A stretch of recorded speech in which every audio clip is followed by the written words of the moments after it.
আপনি 10টা বাচ্চা না নিয়ে একটা বাচ্চা নেন, ওই একটা বাচ্চাকে আপনি খালিদের মতো বড় করেন। একটা মেয়ে আপনি মানুষ করেন আয়েশা রাদিয়াল্লাহু আনহার মতো।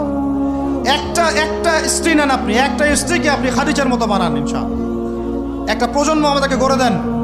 একজন দায়ী, একজন বক্তা, একজন আলেম, 10 জন আলেম, একটা সরকার কিচ্ছু করতে পারবে না যতক্ষণ না আপনারা পরিবর্তন হচ্ছেন। আপনাদেরকে পরিবর্তন হতে হবে। আমি এখানে জোরে গলায় কথা বলে গরম গরম বক্তব্য দিয়েও কিছু করতে পারবো না। আপনাদের সবাইকে পরিবর্তন হতে হবে, আমাদের সবাইকে পরিবর্তন হতে হবে। আজকে থেকেই 5 ওয়াক্ত নামাজি হয়ে যান, আল্লাহ তৌফিক দান করেন।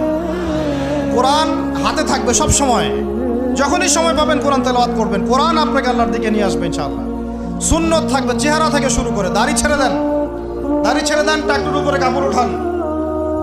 রিজিকের মধ্যে হারাম থাকলে ছেড়ে দেন, সুদ থাকলে ছেড়ে দেন, ঘুষ থাকলে বাদ দেন। যদি কারো সম্পদ অন্যায়ভাবে নিয়ে থাকেন, আজকে তওবা